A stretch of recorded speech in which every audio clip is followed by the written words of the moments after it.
The Zionist entity attempts to scare us by telling us that Beirut will be the next Gaza. But we say to them, Beirut has always been Gaza, Lebanon has always been Palestine, and your threats will not deter us from standing with our people. Salam, everybody. Welcome to Popular Cradle. I'm Rhiannon. I'm here once again with my comrades, Muhammad and Yara. Yara, how's it going? Hey, Rhi, happy to be back. And Muhammad, what's going on? Hi, let's jump in. Yeah, let's do it. So we should get something out of the way first. We told listeners in the last episode about the first Intifada. We told people at the end that we would be doing this next episode about the Oslo Accords, but we're not. We're not doing this episode about the Oslo Accords because of recent developments in Lebanon. This episode is going to be about the history of resistance to Zionism that has taken place in Lebanon, from Lebanon. And we decided to switch up the plan because we think it's important that for everybody seeing the news right now of the Zionist escalation of this war beyond Gaza or beyond the West Bank, beyond the borders of occupied Palestine, we want to offer a history with which you can analyze what's happening today beyond just these headlines of like exchange of rockets or something like that. So I think most importantly, we want to be able to shift focus here from actions that the Zionist state is taking in Lebanon and why it's doing that to shifting our focus to what the resistance in Lebanon is doing, the history of that resistance, and why it has the particular character that it has today. Why is it that the struggle for Palestinian liberation happens from Gaza, from the West Bank, but also from South Lebanon too? Why is it that a senior official from Hezbollah on October 8th, 2023 said, quote, "Our history, our guns, and our rockets are with you, Palestine"? So I think we should start with what the listeners might have seen in the headlines in the last few months, all of what has been happening in Lebanon. One of the most notable attacks that took place was the pager terrorist attack. It ended up killing dozens of people and wounding thousands more. And it was an attack that was waged across all of Lebanon and even into Syria. And the pager attack was really unprecedented in history.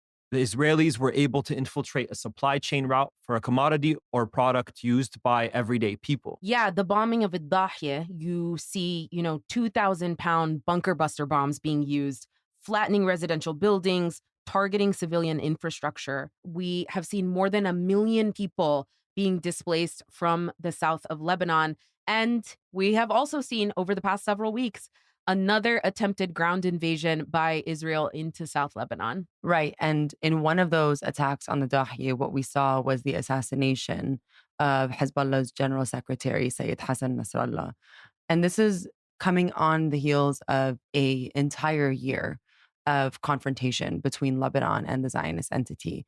A confrontation that, like you mentioned earlier, started on October 8th, 2023, where Hezbollah entered the war and opened a front in order to support Gaza, in order to draw out Zionist soldiers away from Gaza, in order to help bear the brunt of the massacres that were taking place in Gaza, and in doing so, creating crisis for the Zionist entity because over 100,000 settlers in the north were actually pushed out through the northern front of the war, to which Hezbollah's line was that these attacks would only stop once a ceasefire in Gaza was reached.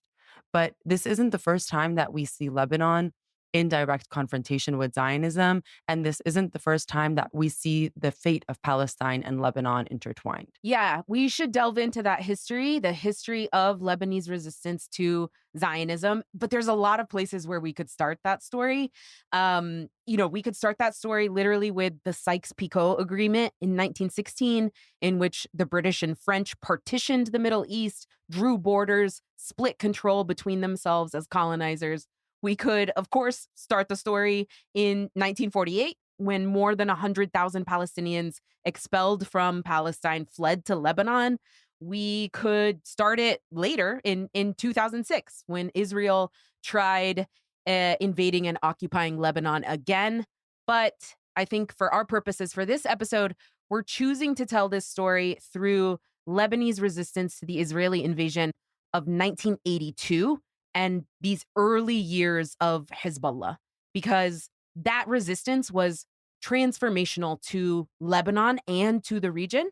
And it demonstrates really cooperation between Lebanese and Palestinian groups that transcends sectarian boundaries that you might think rule this region and this conflict.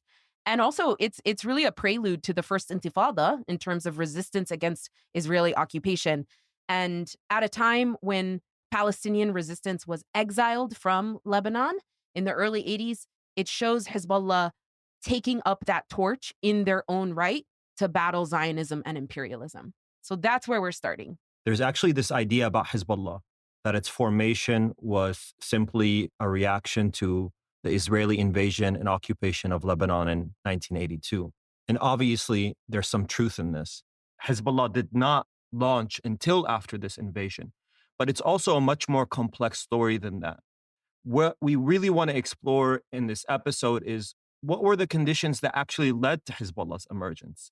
What took place in the preceding years that allowed for this formation to take on a movement, especially amongst the Shia, from where it was before the invasion took place into a movement that was able to expel the Israeli occupation from the vast majority of Lebanese land by the year 2000. And through this episode, we're going to challenge some of the competing interpretations that we see widespread around what Hezbollah is and what it isn't. So, for example, you for sure have heard this argument that Hezbollah is just an Iranian proxy group, or that it's even reflective of an Iranian occupation of Lebanon, or this idea that Hezbollah is just like not a Lebanese formation. It only cares about the interests of the Shias, or, even just the interests of Iran on Lebanese territory.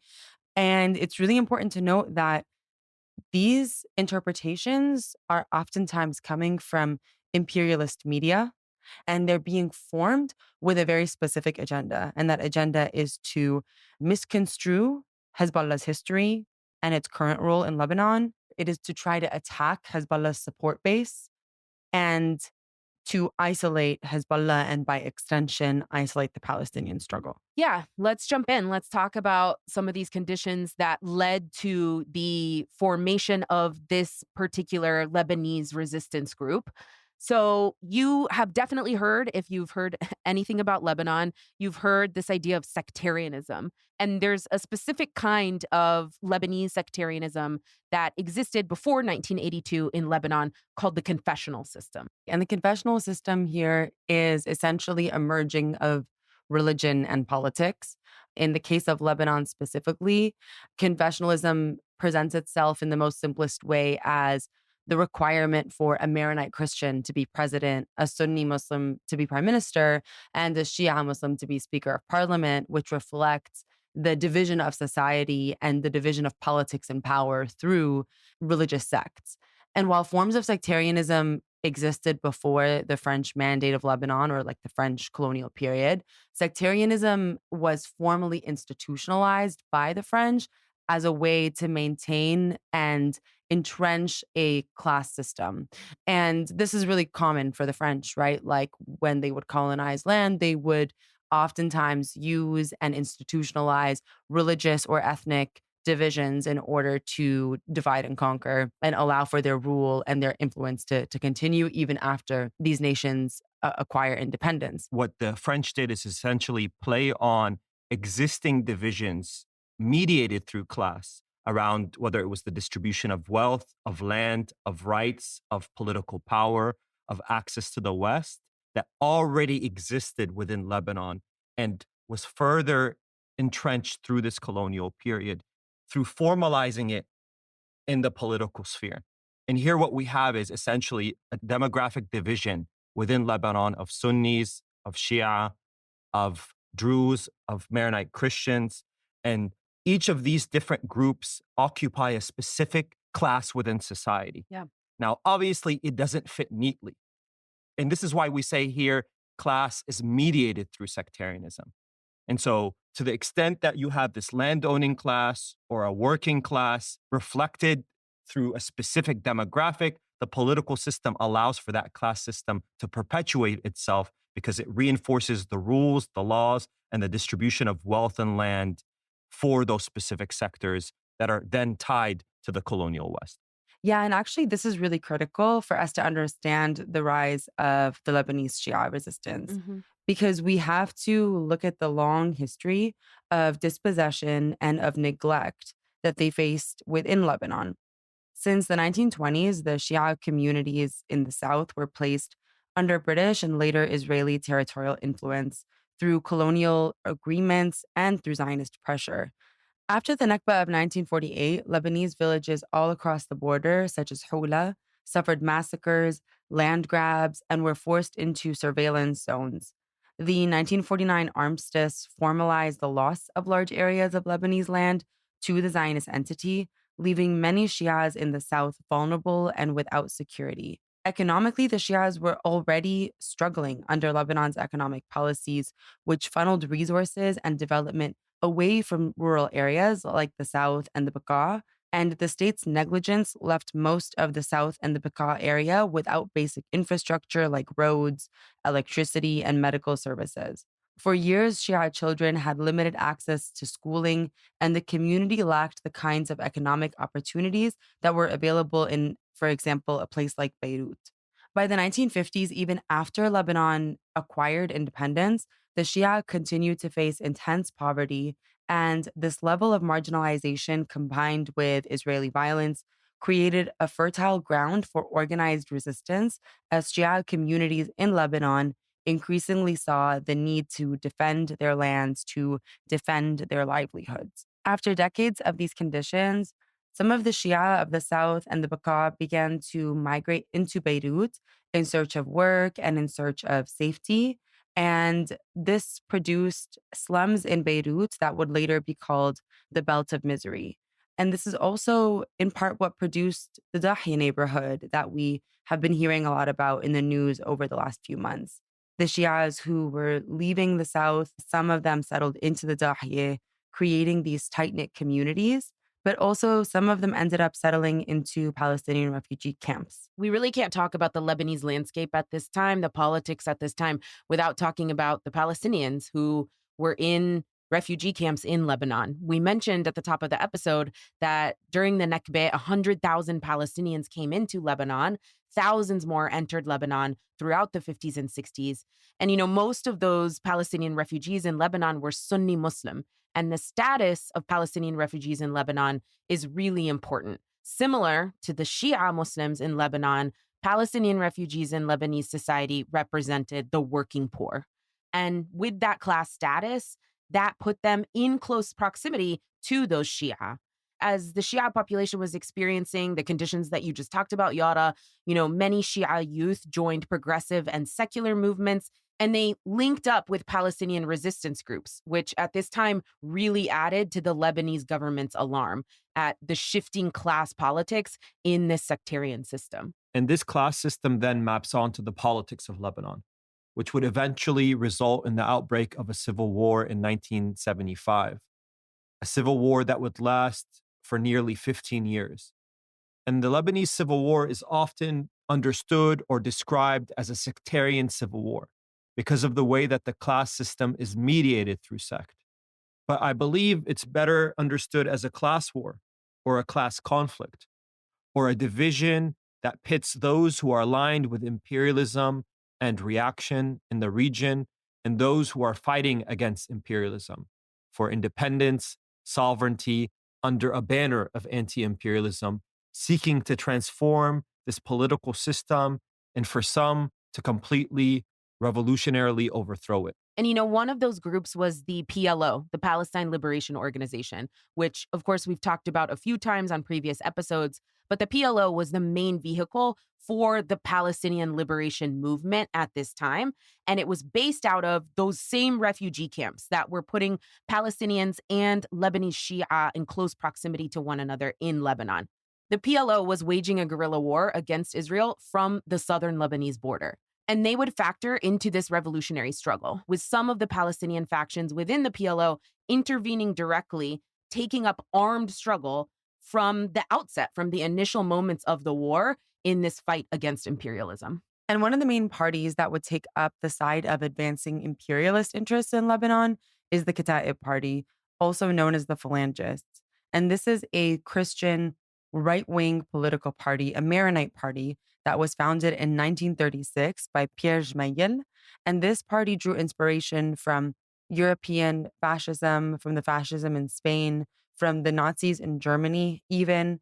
And central to the Kata'ib's vision was this idea around protecting or advancing Christian interests and identity in Lebanon, which made them hostile to any kind of Muslim activity within the country, which made them in particular hostile to the Palestinian refugees within the country. And it's in order to advance this project and this ideology that the Kata'ib would actually align with imperialism, align with Zionism, and establish a coalitional militia called the Lebanese Forces in order to do so. Yeah, these forces worked to violently enact, violently impose this ideology of quote unquote protecting Christian interests in Lebanon.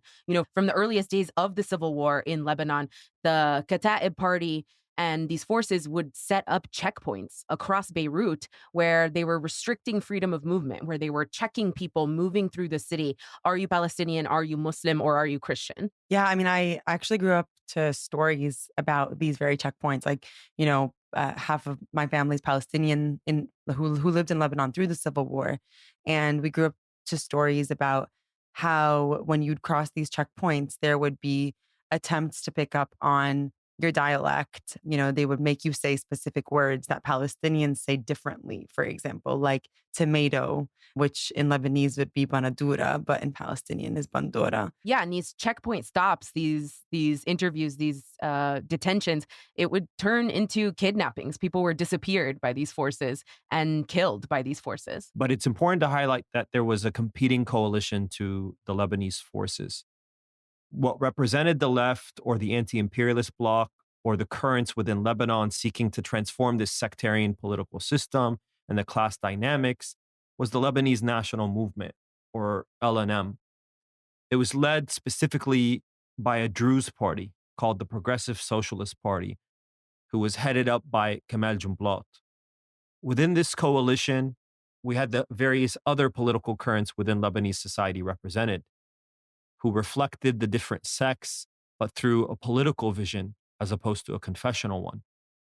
Here we're talking the nationalists, pan-Arabists, communists, and socialists, all the various currents that sought to actually change the conditions of Lebanon in favor of the broader society, in contrast to the vision of the Lebanese forces. And so the LNM got its start in the late 1960s, prior to the start of the actual civil war by several years, especially with the growth of the Palestinian Revolution in the camps, who would eventually fight alongside the LNM during the civil war. The LNM would take up the role of the various banners competing with the Lebanese forces. The banners representing anti-imperialism, anti-Zionism, nationalism within the Lebanese scene, vying for the establishment of a secular democratic state outside the framework of confessionalism. And eventually, this movement would collapse under the weight of the actual war, the contradictions within it, the divergences that would take place around the vision for the future of Lebanon. While Shias were initially represented within this coalition through a specific formation, namely Amal, Amal would eventually diverge from the LNM, despite sharing some narrow interests with them in the project of transforming the Lebanese political order. The Amal movement was launched in the South in 1974 and founded by Imam Musa Sadr and Hussein al-Husseini under the banner of the Movement of the Deprived. And this movement would seek to alter and transform the conditions of the Shia of Lebanon, but also the broader segment of society that was politically, socially, and economically marginalized.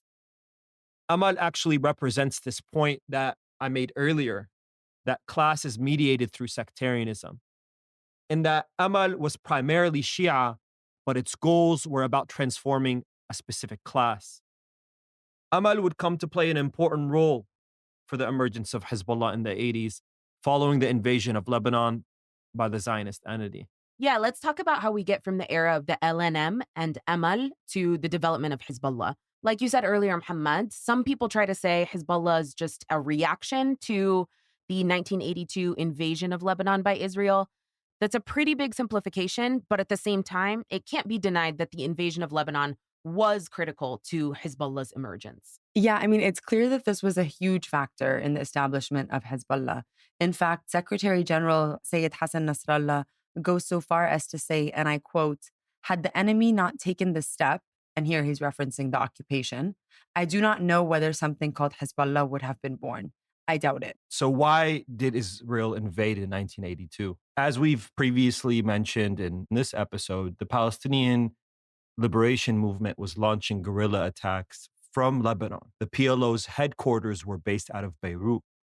And so for the Israelis, they viewed the presence of the PLO so close to 48 Palestine as a continuing and ongoing threat. Now, Israel had previously invaded Lebanon in 1978 up to the Litani River. And this is something that you hear, this location, the Litani River, even today when Israel discusses its goals for the current war against Lebanon, that it wants to push Hezbollah across the Litani River so that it creates a security buffer. Well, in 1978, that same logic applied to the PLO, but that didn't solve the issues. And in fact, the PLO continued to increase its attacks against Israeli forces throughout the late 70s and into the early 80s, and had accumulated greater technological capabilities. They started to resemble a conventional military more so than a guerrilla army. And so the Israeli stated reason for invading Lebanon was to destroy the PLO, just as they say now with Hamas as they are committing a genocide in Gaza. But I will say that this was also against the backdrop of the fact that the PLO had established contacts with the US administration, the newly elected Ronald Reagan administration. At this point in history, the PLO did not have a relationship with the US, and in fact, the PLO was not recognized as a representative of the Palestinians by the Americans or the Israelis. So the Israelis were fearful that the US would go down a track of recognizing the PLO and forcing Israel into negotiations that may lead to the establishment of an independent Palestinian state in the occupied territories. And so this was their moment. They wanted to invade, and so they did. Israel invades Lebanon in June of 1982, committing nearly 75,000 soldiers, over 1,200 tanks, over 1,500 armored personnel carriers, and within 8 days, Israel is able to reach Beirut and lay siege to the capital of Lebanon. Beirut was the location of the PLO's headquarters. Now, think about that for a second. 8 days and they reach Beirut. Compare that to where they've gotten so far in the latest attempted invasion with Hezbollah entrenched in the south.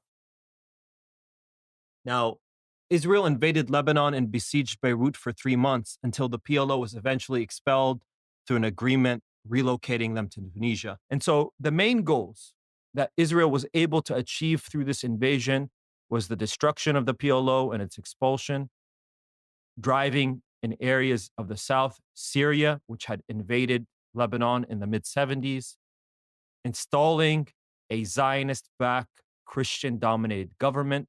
And Israel not only achieved these political conditions, they also sought to control the entire south, the south where the vast majority of Shia of Lebanon were located. Yeah, and Israel's invasion in 1982 is happening against the backdrop of the civil war that was ongoing, in which the Shia had already suffered devastating losses for the previous 7 years. And the conditions then of the occupation by Israel, particularly in the first few years, are conditions that lead directly to the formation of Hezbollah. What Hezbollah and the Shia population of Lebanon were seeing in the Israeli occupation, what they had already seen in the occupation of historic Palestine, is that occupation by the Zionist settler colonial project wasn't temporary. Occupation is occupation for expansionist goals, to expand the colony, to take more land. And so even though that stated goal of the invasion and the siege on Beirut was to break the PLO, the brutality of that occupation didn't just fall on the PLO or Palestinians in Lebanon. It also fell in large part on the Shia of Lebanon. Exactly.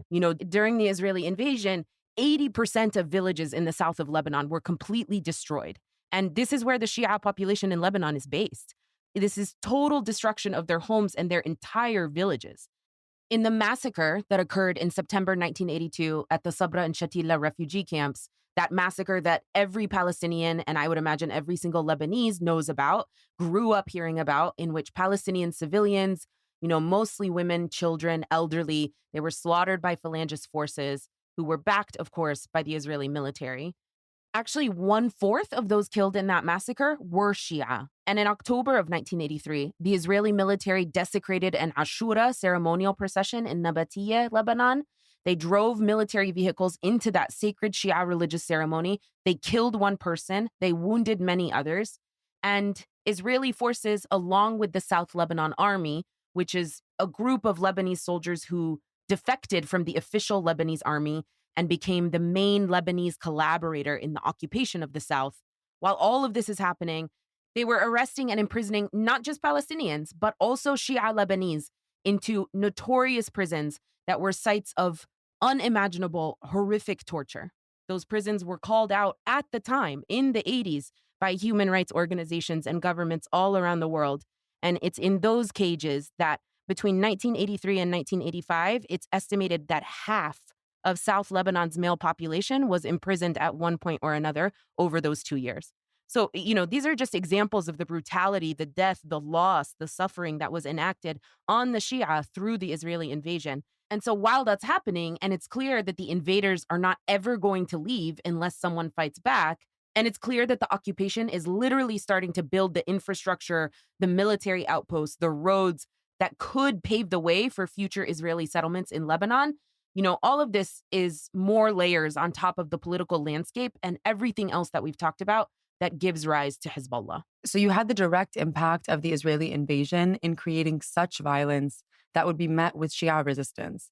But also at this time, you have the Amal movement, which, as we already mentioned, has been established due to the conditions of the Shia that predate Israel's invasion. But in many ways, Hezbollah should be understood as a split from Amal. I mean, I think that's also an oversimplification to say Hezbollah is a split from Amal. But it's important to understand that key leaders in Hezbollah, like Hussein al-Musawi and Sayyid Hassan Nasrallah, did come out of Amal. But there was a group within Amal that had differences both ideologically and also on the question of strategy. And I think this becomes really clear in 1982 when, during the early days of the invasion, the Lebanese president, Elias Sarkis, set up this national committee for different sectors of Lebanese leadership to meet. And Namih Berri, who's the leader of Amal, makes the decision to attend this meeting, which also includes the pro-Zionist Phalangist military commander, Bashir Shmail. And this meeting takes place in an occupied Zionist zone. And so this meeting actually becomes a flame or a spark that prompts a series of resignations from Amal, including that of Hussein al-Musawi and Hassan Nasrallah. To add, Yara, this meeting served as a spark, as you said, because its primary purpose was to discuss the expulsion of the PLO from West Beirut, which for these members of Amal represented a departure from the foundational politics of Amal as an organization and Imam Musa Sadr's legacy. To take this meeting for these members of Amal was tantamount to betrayal. Yes, and so these defectors essentially come together and they form Hezbollah, although it wouldn't be called Hezbollah initially. And one of the things that's actually similar about all of them, which I think speaks to that sort of more core difference between them and Amal, is that many of them are graduates of the Najaf religious schools in Iraq. And actually, in this period of time, there had been hundreds of Lebanese Shia who had studied in the 1960s and the 1970s under the tutelage of ideologues such as Ayatollah Khomeini and Mohammed Baqir al-Sadr in Iraq. But because of the Ba'athist Party's power in 1968, a lot of these students are expelled and returned to Lebanon, some even as clerics. And so there's this kind of ideological unity that forms, or perhaps it was forming before their exit from Amal.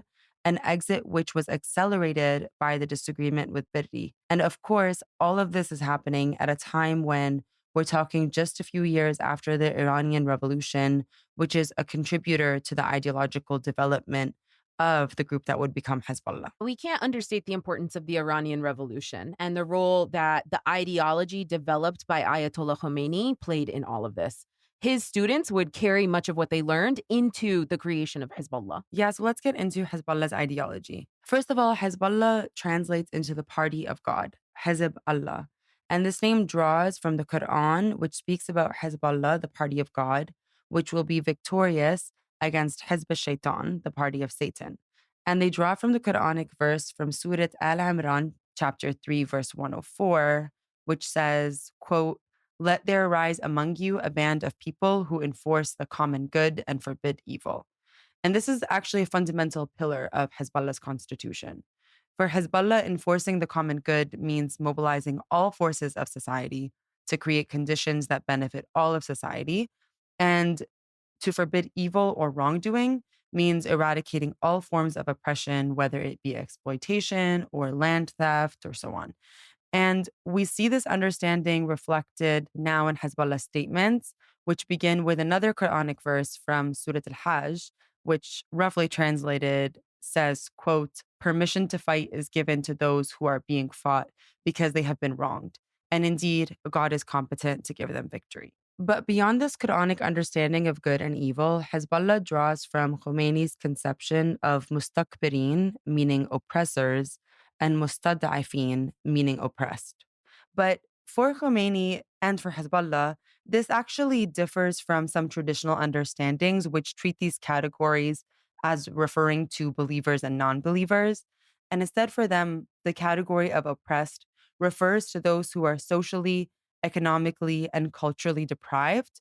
And of course, with the oppressor being those who deprive, exploit, and repress the oppressed. But Hezbollah doesn't stop there. In fact, they tie this concept quite concretely to the West, or America in particular, and the Zionist entity. And so they see the United States and the Zionist entity as the head of the oppressor and are critical of, and at times even willing to fight against, those who align with the US and Zionism. On the flip side, they see those who fight against America and the Zionist entity as carrying the torch of the oppressed in their righteous fight against evil. Another foundational doctrine for Hezbollah, especially in this early period, was the concept of wilayat al-faqih, which translates to guardianship of the jurisprudent. The significance of this concept for the purposes of our own conversation is in how it helps us in understanding the relationship between Hezbollah and the leadership of the Islamic Republic of Iran. The concept, as it pertains to Iran, defines the role of Islamic jurists as having primary authority regarding the public affairs of a given context, including for those who take the faqih as marja' al-taqlid, or model for emulation. Now, for the Shia world, there's a plurality of models of emulation, with the most prominent being Ayatollah Ali al-Sistani, who's based out of Iraq.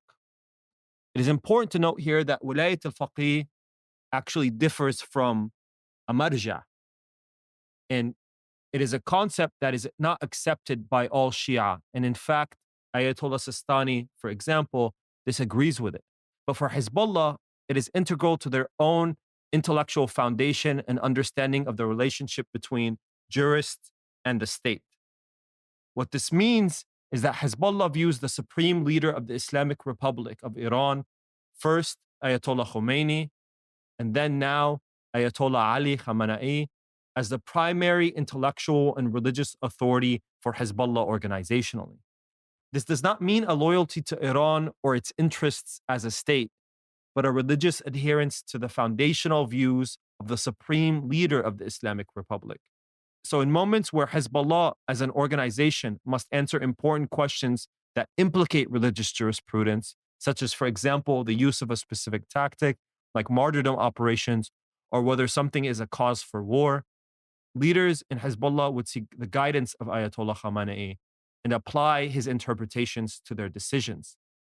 This does not mean that Hezbollah is subject to the strategic or tactical constraints of the Iranian government, but a dynamic where fundamental jurisprudential questions require commitment to their reference point. In the case of Hezbollah's relationship to Zionism, imperialism, or the various reactionary forces within the region, there is total ideological and political alignment with the supreme leader of the Islamic Republic of Iran, which is naturally informed by their own narrow strategic or tactical approach to the Lebanese scene, forces within the region, and their own base. And this relationship shows up concretely as well in 1982, when about 1,500 Iranian Revolutionary Guards were sent to Lebanon to help resist the Zionist occupation. These Iranian Revolutionary Guard members were providing training and acting in advisory roles to the group that would later become Hezbollah. Yeah, even before the party begins calling itself Hezbollah in 1985, this group, the groups of people who would later call themselves Hezbollah, they were waging militant struggle against the occupation. They were carrying out operations. In November 1982, for example, in Sur, a vehicle filled with explosives was driven onto an Israeli base and it killed 75 soldiers. This operation was so damaging and such a surprise that Israel initially said that this was an explosion that was caused by a gas leak. In October of 1983, a truck bomb targeted a U.S. Marine base in Beirut, and that killed 241 soldiers. At the same time, an operation was carried out on a military base that killed 57 French troops. And it's important to highlight here the nature of the occupation, that it isn't just Israeli forces, but U.S. and French forces as well. And Hezbollah, the groups that would become Hezbollah, were fighting them all. So as this group is taking up arms and waging this militant struggle, it's also beginning to lay the foundations for a holistic revolutionary political program, a social and political program beyond just a military struggle or just carrying out militant operations. You know, this group was developing a particular political and ideological character. And it's through the development of this holistic program, which was made up of 4 pillars: military, social, political, and psychological, that helps us understand Hezbollah as a whole, a unique formation that emerges at this time. And even more importantly, this helps us understand how Hezbollah in the year 2000 would become the first Arab resistance formation to oust the Zionist entity, to end the occupation of their land, to liberate Lebanon, and to do that without negotiations. Let's take a second to underscore this. Hezbollah is able to liberate Lebanon from a multi-decade occupation without any compromise, without the exchange of prisoners, without coming to the table. And that is why we are discussing this topic, because it, at this time, is unprecedented in history. حينما هب الجنوب لكي يقاوم إن تاريخ الإباء غير نائم يكتب عن أرضنا. On that note, let's break down the first pillar. The social pillar would play a critical role in helping Hezbollah achieve victory. I mean, this pillar can be traced back to as early as the 1980s, where the group that would become Hezbollah began to build social welfare infrastructure in order to support those impacted by Israel's occupation of Lebanon. The building of the social base is directly related to the concept of the popular cradle, the relationship between resistance and the people, and the need to build a social base that cradles the resistance so that armed struggle can withstand its aggressors and enjoy the support of its people. And this relationship plays a critical role in bringing Hezbollah to victory. One example of this is Jihad al-Bina, an organization established by Hezbollah in 1984, which sent relief committees to repair the damage against houses and village each time the Zionists bombed a village. These committees became permanent teams that looked after people's needs, from home building to repairing sewage pipes to collecting garbage, delivering water, upholding the need for steadfastness so that people could stay in their villages even in the face of Zionist aggression. One other example of an organization that Hezbollah established was Armalat al-Shahid, the martyr's widow, which looks after the families of martyrs, from housing to children's education. And despite attempts to paint these services as sectarian, actually these services were made available to people regardless of sect. For example, at the height of the civil war, when the Lebanese government failed to provide any assistance to the population, Hezbollah provided water to thousands of families. More than 20 million liters of water was delivered to the suburbs of Beirut between 1990 and 1994.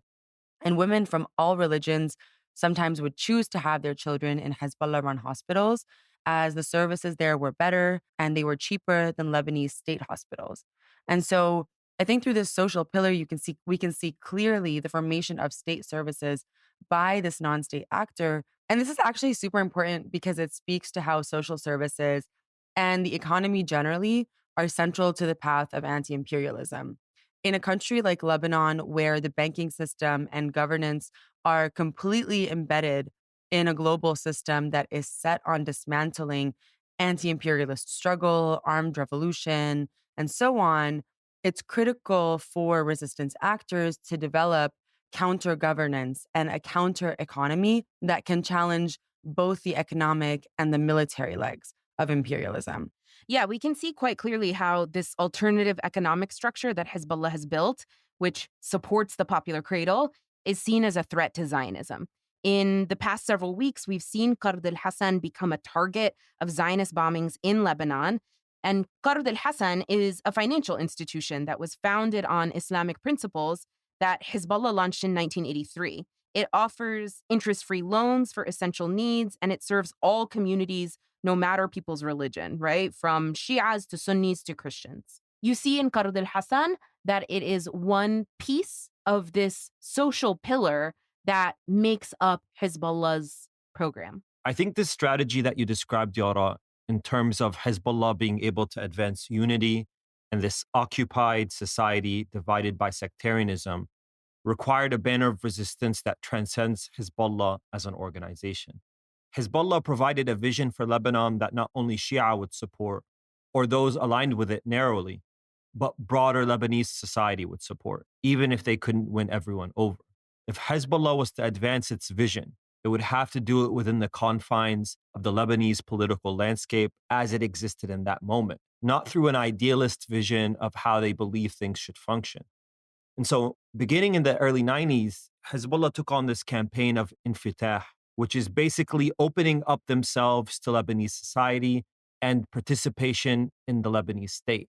This began the transformation of Hezbollah from a pan-Islamist forward organization into a more nationalist-oriented political party within the Lebanese scene. And, for a lot of people, I think this is described as Lebanonization.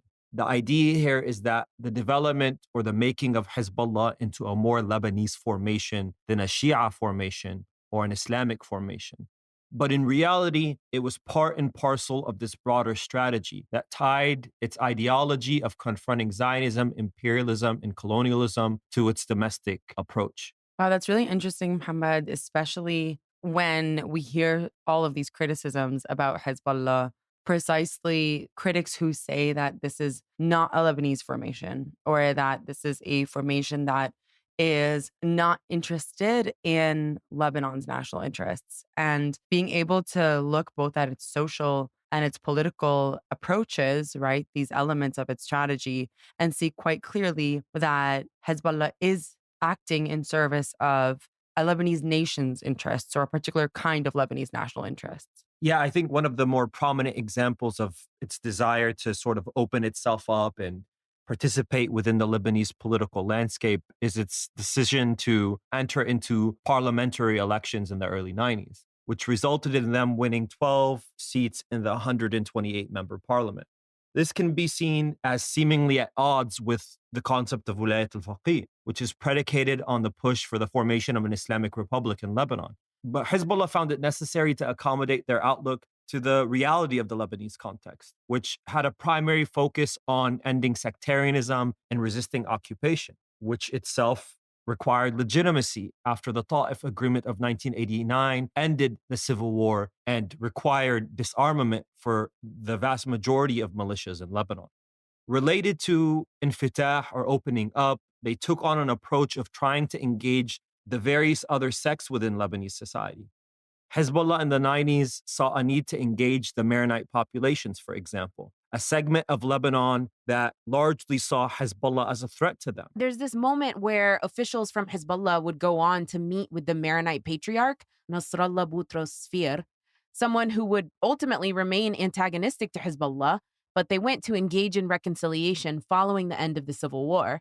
And actually, after this meeting, the patriarch would go on to state that Hezbollah has a right to liberate all occupied Lebanese land, and that he had great confidence that they could and would secure liberation. They would also try to enact this reconciliation through the creation of a new special combat unit in 1997 that was open to all confessions, labeled the Multi-Confessional Lebanese Brigades, or the Lebanese Brigades for Resisting Occupation. And Deputy Secretary General of Hezbollah, Naim Qasim, who became recently the General Secretary of Hezbollah, explained, and here I'm quoting him, the party took an extraordinary step in accommodation of those young individuals who aspired to resisting occupation, but who were not firm believers in the party's ideological and cultural background, despite their belief in Hezbollah's qualification to lead resistance activities. And so the martyrs from these various confessions, whether Sunni, Druze, or Christian, would be able to participate in resistance against occupation, knowing that their families would be provided the same support in terms of housing, education, medical care, and the financial stipend in the event of their death on the battlefield. And these sorts of initiatives by Hezbollah throughout the 90s, their attempts to reconcile in a post-Civil War context, their entry into the political scene, was based in an understanding of a project of national liberation, not Shia liberation, not just the liberation of the South, but an understanding that Zionism, colonialism, and imperialism required a national project as its primary banner, not just Hezbollah's project. And the development of that national political project would obviously be closely related to the development of Hezbollah's military pillar, part of the program as well. They developed that political outlook that allowed for them to build unity under a banner of national resistance, of armed struggle against imperialism and Zionism. But practically, in the military sense, Hezbollah was facing an enemy that had superior technological and military power. So Hezbollah had to develop a unique military program as well. This was consolidated into 13 principles of warfare that Hezbollah took from various military theorists, like Mao Zedong, for example. And we can just highlight a few here. Number one is avoid the strong, attack the weak, attack and withdraw. Number two, protecting our fighters is more important than causing enemy casualties. Number six, attaining the goal demands patience in order to discover the enemy's weak points. Number 11, the media has innumerable guns. Use them in battle. And so what these military principles demonstrate so strongly is Hezbollah's understanding of the asymmetry that existed militarily between Israel and Hezbollah. It's an understanding of how to sustain military confrontation in a way that preserved its fighters, preserved its social base, preserved its national liberation struggle. Now, when Israel repeatedly massacred Lebanese civilians and attacked civilian infrastructure, Hezbollah developed capabilities that were aimed at exacting costs on the Zionist entity in order to deter Israel from killing civilians. You know, if you attack our civilians, we will attack yours. And so all of these military principles accumulate into an approach that exacts social, economic, and political costs on the enemy, even in that asymmetric relationship where the Israeli military is orders of magnitude more technologically advanced. Hezbollah is victorious in the year 2000 because Israeli occupation soldiers and their proxies in the SLA would never feel a moment of peace. They would always have to be on high alert at all times. And Hezbollah won that victory because it imposed considerable costs on the occupation and made it politically unsustainable for Israel's government and the Israeli public. The last pillar of Hezbollah's strategy is the propaganda component, which is often described as a mass war psychology. And this fourth pillar would play a critical role in Hezbollah's victory in the year 2000. Because something that we have to understand is that at the time, you had this image of an undefeatable Zionist state, a Zionist state that was engaged in mass bombing and terrorism, not only to inflict material harm, but also to produce fear in the Lebanese population. And so Hezbollah made sure that it engaged in its own form of propaganda in order to both weaken the morale of their enemies, but also in order to raise the morale of their own fighters and their base. They built their own media institutions to be able to actually document their war efforts. Photographers and videographers would accompany those waging military battles. And they would produce incredibly vivid battlefield footage with Zionist and SLA casualties. And it was this documentation that really helped them demonstrate to the population that Israel is not invincible. There was a campaign where Hezbollah was able to successfully kill 5 Israeli soldiers, where it broadcasted the pictures of these soldiers with Hebrew writing directed at Israeli society with a caption asking who is next. And this created a nightmare situation for the Zionists and the South Lebanon army, who couldn't stomach the war in Lebanon. And actually, a lot of the Israeli political elites started to campaign around promising to withdraw their troops from the south. Yeah, Yara, Hezbollah would use their media institutions to counter the propaganda efforts by the Israelis. And at any point in time when the Israelis or the South Lebanon army would make claims accusing Hezbollah of committing atrocities or whatever, Hezbollah would be there to refute it with actual documentation. And so, to give you an example, under its War Information Unit, which was tasked with documenting and propagating the actual efforts of Hezbollah on the ground, there was an instance where the IDF publicly accused Hezbollah of killing an innocent civilian instead of a top South Lebanon army in an attempt to drive a wedge between Hezbollah and the broader Lebanese population. Hezbollah fighters actually documented this incident, released videotapes showing the man leaving his house dressed in combat gear and carrying an automatic rifle escorted by several bodyguards.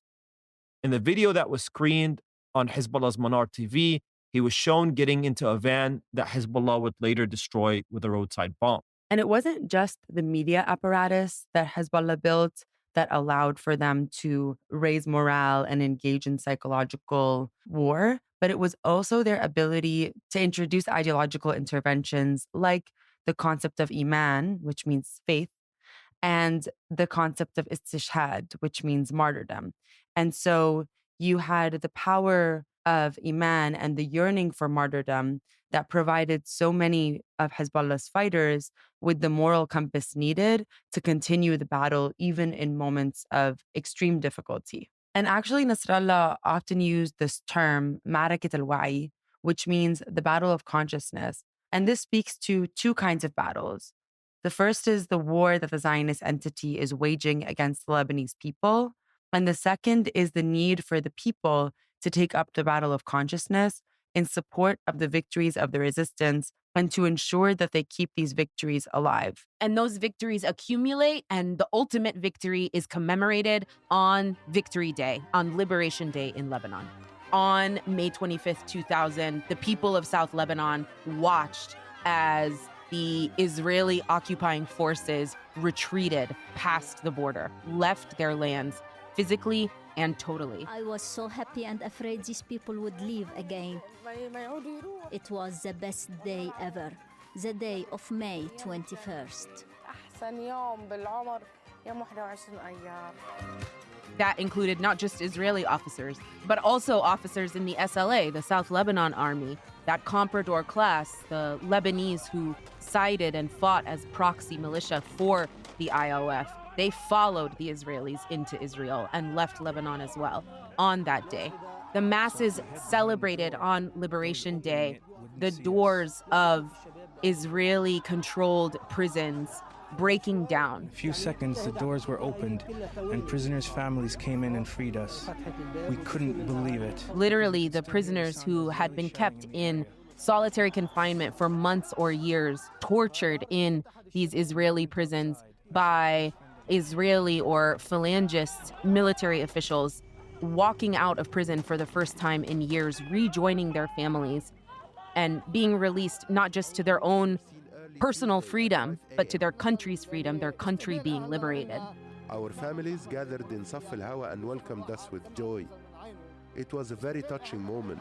And Liberation Day doesn't just signify these literal or physical conceptions of liberation and victory, but also a victory in the battle of ideas, a political victory and a victory that a people could win against a Western-backed, incredibly well-resourced Israeli occupying force to such a degree that Israel itself, the colony itself, was left with these sort of existential concerns from the standpoint of a constant expansionist colonial project that Israel, this satellite colony of the United States and the West in the Middle East, could not just expand as far as it wanted to anytime it wanted to, that a people could rise up and expel that occupying force from their land. And so the myth of Israel's invincibility, the myth of its mightiness, the myth that it could do whatever it wants in the region, all of those notions are shattered in Liberation Day. In a famous speech delivered on Liberation Day, Hezbollah's Secretary General Nasrallah would say that Israel is weaker than a spider's web, and would go on to dedicate that victory, to dedicate that liberation to Palestinians and to Palestine. إن إسرائيل هذه التي تملك أسلحة نووية وأقوى سلاح جو في المنطقة والله هي أوهن من بيت العنكبوت والله هي أوهن من بيت العنكبوت. And what's so significant about this time period and this speech is that it's coming 7 years after the Oslo Accords. And so you have this moment in Palestinian history where, the PLO has essentially just capitulated. Like, they basically say that they're turning their back on the armed struggle and that they're putting their weight behind negotiations and state building. And basically, you have Hezbollah accomplish victory through armed struggle, and Hassan Nasrallah basically say this victory is for you, for the Palestinian people, to show that the path of armed struggle continues to be the path of victory. And sometimes this narrative actually gets lost when we talk about Palestinian history. Like, we talk about the first Intifada and then the Oslo Accords that comes after. And then we say, well, the second Intifada is what showed, that the armed struggle is still alive. And I think what gets lost in that sometimes is the fact that the Palestinian Revolution actually would help start the fire of the armed struggle in Lebanon, and that even amidst the Oslo Accords, the path of armed struggle is still a path that resistance is choosing to take up in the region. Yara, that reminds me of an interview that George Habash, the leader and founder of the Popular Front for the Liberation of Palestine, the PFLP, did in around that time period, where he's reflecting on the experiences of Hezbollah and its war to liberate Lebanon. And he notes 4 main items. And I think the significance of, this interview and his reflections, before I get into them, is that it's a concrete demonstration of accumulation, tarakum in practice, but not just from the standpoint of Palestinians accumulating experience, knowledge, wisdom, and skills, but understanding resistance as not something that's siloed to the Palestinian, but that it is a regional project. And so here, Habash, reflecting on Hezbollah, talks about how first Hezbollah is operating within its own territory, something the Palestinians themselves lacked, and something that they would obviously learn from and apply in Gaza. Second is that they maintain a level of secrecy and discipline around their leadership structure and their military capabilities, and they refuse to adopt fixed positions. Next, he talks about unity, the fact that Hezbollah is unified under a leadership. And finally, he talks about how Hezbollah has benefited from the Palestinian experience. And I think now we can also talk about how Palestinians have benefited from Hezbollah's experiences in liberating their land in the year 2000. And so to end on his words, when Habash was asked of Hezbollah, he said, Hezbollah is the crowning achievement of our bitter and bloody experience. That's it for this episode of Popular Cradle. Thank you so much for listening, comrades. We will be back soon with another episode. Inshallah. I won't tell you when.